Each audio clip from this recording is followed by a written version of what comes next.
news, everyone.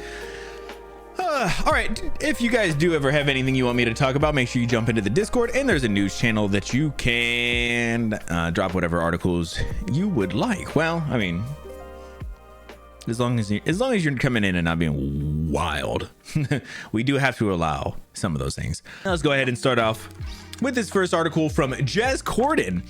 Microsoft and Activision have formed a new team within Blizzard to work on smaller games based on existing IPs.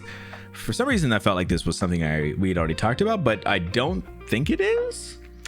I do like. I think it's, who is this?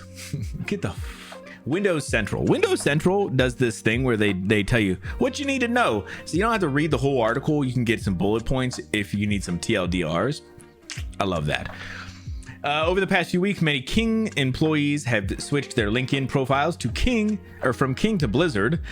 We can reveal that Microsoft and Activision have formed a new, smaller team within Blizzard comprised of King and various other employees to work on smaller titles based on existing Blizzard franchises like Overwatch, Warcraft, StarCraft, and beyond. Microsoft is keen to leverage its huge back catalog of franchises is acquired with its Activision Blizzard purchase of previous years. Damn, Microsoft got that huge back catalog, you know? Man, baby got back. Over the past few weeks, various employees from Microsoft King's subsidiary have updated their LinkedIn profiles to reflect an interesting new career direction. Last year, Microsoft completed, yeah, we don't need to know that part of it. Our sources indicate that Microsoft and Activision have approved the creation of a new team within its Blizzard subsidiary, comprised mostly with employees from King. Blizzard is known for beloved franchises like Warcraft, StarCraft, Diablo, and Overwatch, and Microsoft is keen to curating these several and serve these franchises more prolifically than Activision itself did previously. To that end, we're told Activision and Microsoft's new team within Blizzard is tasked with working on smaller games based on existing franchises within the Blizzard universe. Given King's mobile experience, it's a mobile company? Ooh. Well, it's possible that these will be mobile games aimed to support Xbox planned mobile game store for iOS and Android, although we're not entirely sure that they'll be restricted specifically to mobile. Ooh, I hate to see that. Okay. I mean, listen, I'm just gonna hit this one real quick because it feels very okay to me. Not one I'm super jazzed about, but good lord, I do think it's funny how much they're kind of touting this. We're kind of making this new thing based on some other things, and it is really just like, we have this mobile group. Potentially they could make us some mobile things. Mobile games getting bigger, I guess. So I did see a thing recently too about how India's slowly been coming online, which has led to a massive amount of people now kind of being able to have access to the internet. But India, one of the cheapest, easiest ways to get online is via mobile phones. So yeah, it stands to reason that that'll be kind of big, at least that way. But yeah, I don't know. I'm trying to think of like a real mobile game that I've ever really been like, this is a great game. A great game. Not like, oh, this was fun. A great game. I don't have a person for this one. I mean, I guess it's just strictly from Game Informer. So I guess we'll just get into it. The final level farewell from Game Informer. After 33 thriving years of bringing you the latest news, reviews, and insight from the ever-evolving world of gaming, it is with a heavy heart that we announce the closure of Game Informer. From the early days of pixelated adventures to today's immersive virtual realms, we've been honored to share this incredible journey with you, our loyal readers. While our presses may stop, the passion for gaming that we've cultivated together will continue to live on. Thank you for being a part of our epic quest, and may your own gaming adventure never end. this one kind of is a little bit of a kind of a toss up for me, you know. They used to have so many Game Informers. I think everybody did. Everybody's had them. It doesn't mean that they were good. I felt like, yeah, I feel like exactly what Vash said. I had a bunch of them. I don't remember ever reading them or enjoying them. Yeah, I just feel like, man, like this is not one of those ones where I'm going to be like, where this is going to end and be like, you know, what happened to Game Informer? I'm going to be like, I mean, I found out here, but if I would have found out later, I'd been like, yeah, I mean, that makes sense. I don't know. Like, I feel like I'm over here like, yeah. Okay, let's move on. Okay, I have this is just a quick teaser. This is some stuff that's coming to HBO's streaming service, Max, 2024-2025. The reason this one got dropped is because there is a little bit of a teaser for The Last of Us season 2. But yeah, so let's check it out. This is, like I said, there's a bunch of stuff in here. A lot of it I don't know. I'm just being honest. But we'll check it out nonetheless. We gotta take whatever we decide is ours. Because no one's gonna give it to us. This is what you're waiting. I'm not without a fight. If you're holy, I'll be calling the shots. you like giving in to the deal. Sacrifices must be made. This is what you're waiting. My luck has turned. For the better. No. This is what you're waiting for. This is what you're waiting. Have you ever thought, am I killing cinema? You never thought about it. Let's go!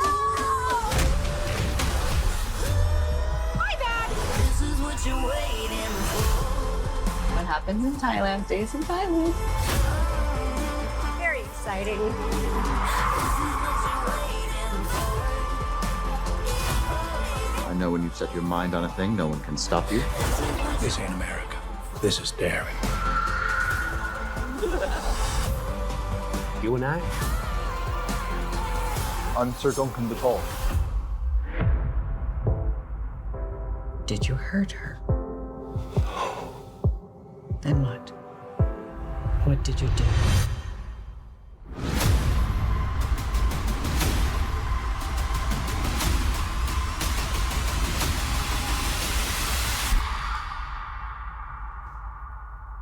I saved her.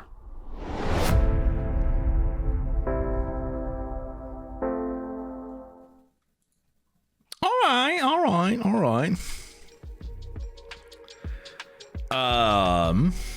All right, real quick. Penguin and Dune look good. Penguin and Dune do look good. And the It show as well. Oh, did they do a peek at her? I didn't even maybe I didn't even realize.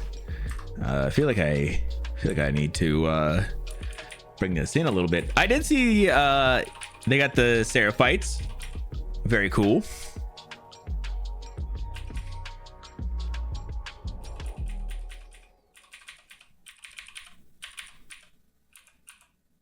So that's definitely Bella Ramsey still there, right?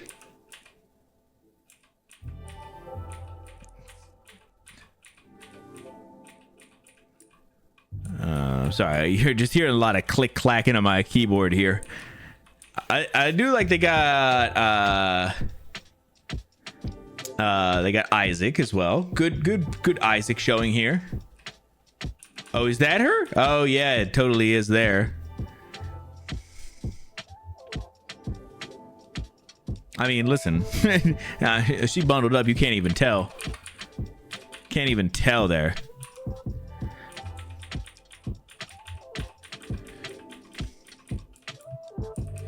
So this is with Ellie and Dina when they're down in the subway, right? And there's that red area, right?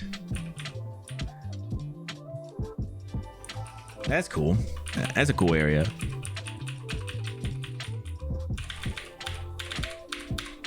Nice. Good catch, Plenty. I didn't even see Catherine O'Hara playing a therapist. Yeah, I assumed her role when I saw this. I was like, oh, her role is going to be very kind of like not anything. Dope. Let's get into these. Okay, so I got some 2 more for the Bungie kind of stuff. These are, I don't know if they're like full on like updates on some of the stuff, but some other things, you know. So this is a article by Kat Bailey. Former Bungie workers claim that studio faced insolvency without Sony acquisition. Bungie misrepresented its finances and had significant overextended itself when Sony acquired the studio for 3.6 billion in 2022. Former workers claimed in the new game file report published in the wake of the Wednesday layoffs.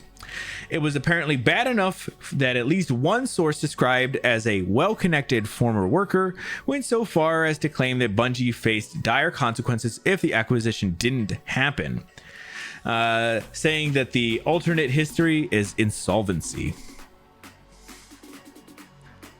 So again, this one's not necessarily a follow-up. But it is just some additional information about some of the Bungie stuff that has been going on. Their comments paint the picture of a studio that has struggled despite the success of Destiny and Destiny 2 due to supporting too many projects and other problems. Following the Sony acquisition, Game Files source claimed Bungie reportedly missed its financial targets, leading to roughly 100 employees being laid off in November 2023. A second round of layoff followed on Wednesday, impacting another 220 people, or 17% of the studio's workforce, with another 155 being integrated elsewhere in Sony's interactive entertainment. Bungie is also spinning out of its incubation project. Bungie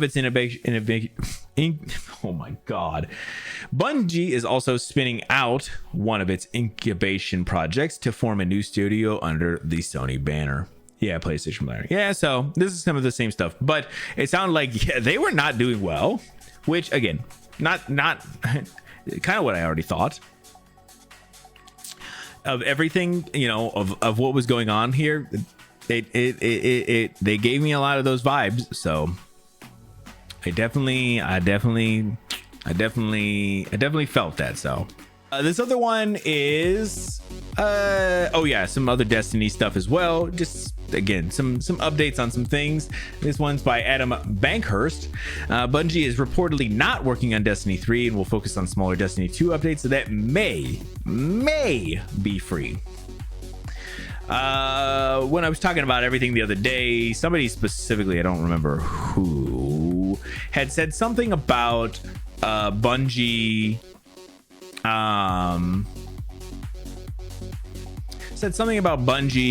working on Destiny 3, and I was like, bro, I don't think Destiny 3 is happening. It looks like I was right. Following the news that Bungie laid off 220 people, details have been revealed about the company's future, including that it isn't currently working on Destiny 3, that it will shift its focus from larger expansions to smaller updates for Destiny 2 that may be free, and that a Destiny spinoff was canceled. Bloomberg spoke to 10 current and former Bungie employees who asked not to be identified, and they described a company that grew too fast and tried to develop too many projects at once, spreading resources too thin rather than prioritizing its chief moneymaker, Destiny 2. So, yeah, sad stuff. But yeah, so these were just a couple of small little updates or additions to some of the Bungie stuff that's been going on.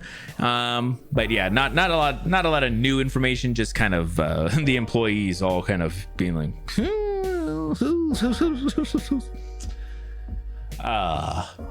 this one I thought was going to be an awesome one for maybe Plenty, but anybody who's interested in space, at least a little bit of space, and just because I thought this sounded very interesting. This is a article by Anthony Wood.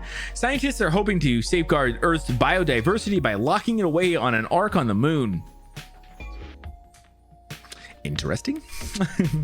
Not the take I thought it was going to be, but kind of crazy.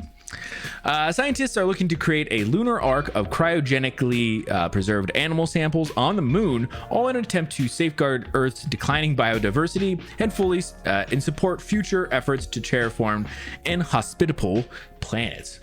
Earth is the only world we're aware of that is known to play host to a magnificent and diverse abundance of life.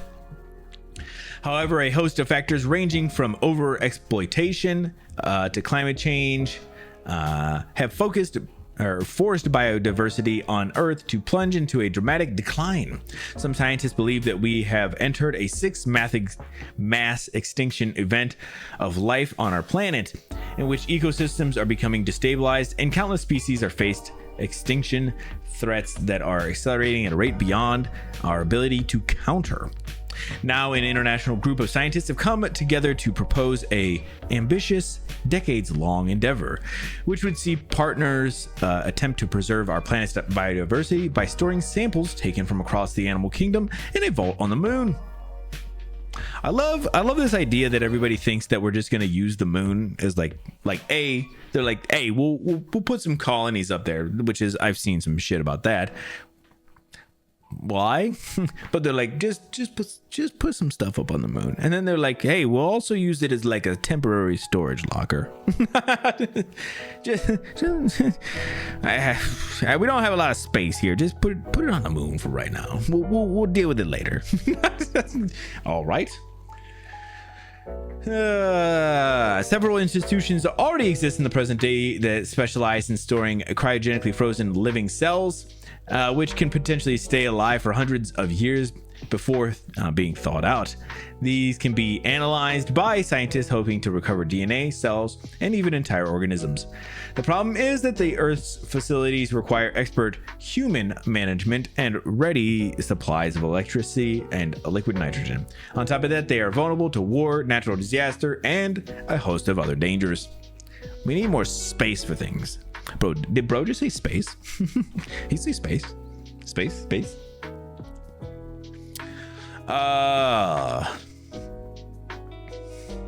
So I don't know. This just it seems funny, but it also, I mean, maybe it'll be a good idea. I don't know. I get what they're saying. Like, yeah, like if it's on the Earth, then you're obviously kind of at the mercy of the Earth.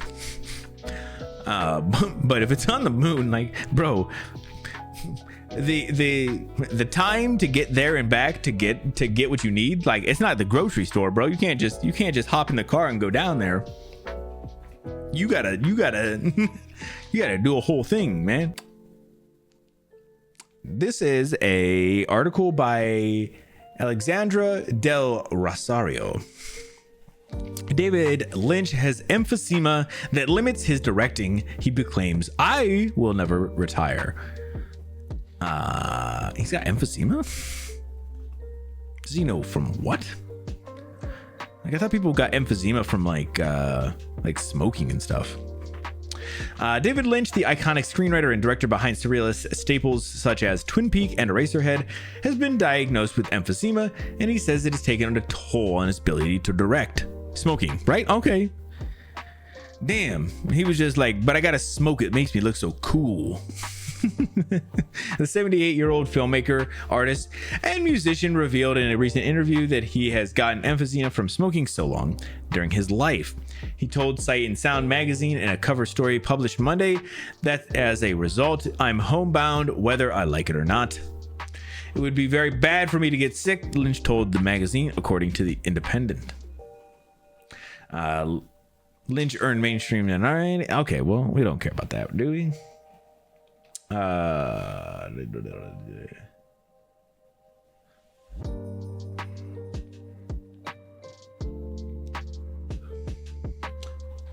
Lynch said his health is now a factor in whether he will pursue a new project and how he will go about doing it.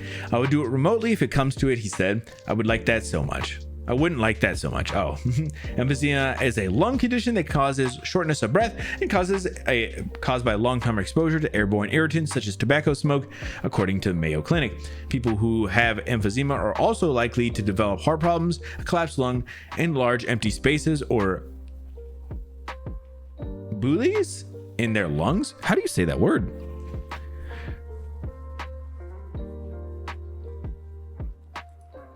Literally, yes. He replied to this in a tweet you can probably find. Wait, what?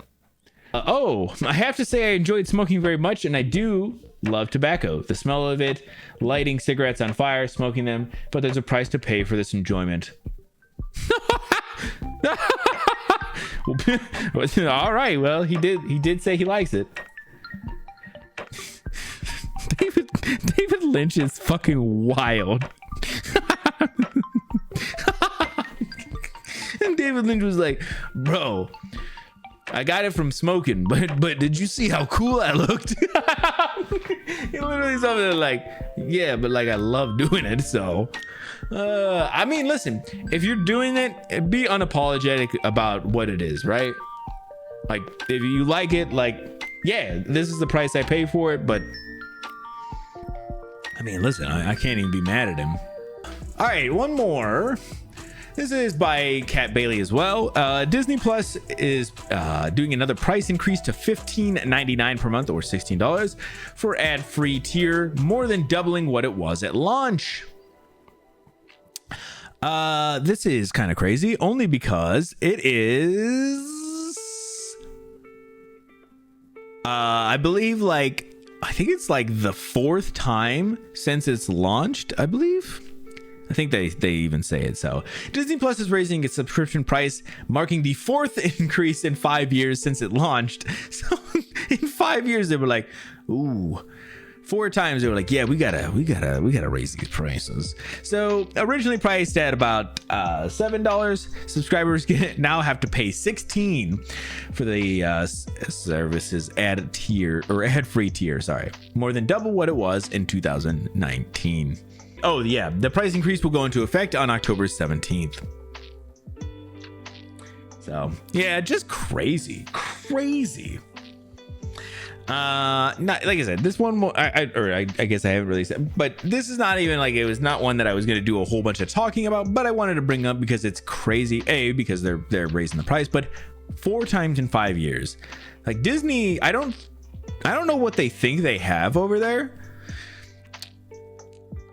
but like it's not what they think they got. Right? They were like, hey guys, we got a lot of really great things. Like you don't. You literally don't. So yeah, I don't know. I saw a thing that they were doing Disney, Hulu, and Max together for a certain price. Wouldn't be the worst thing in the world. Cool. That's gonna go ahead and wrap it up for the news today. Thank you guys so much for coming and hanging out, and I will see y'all on the other side.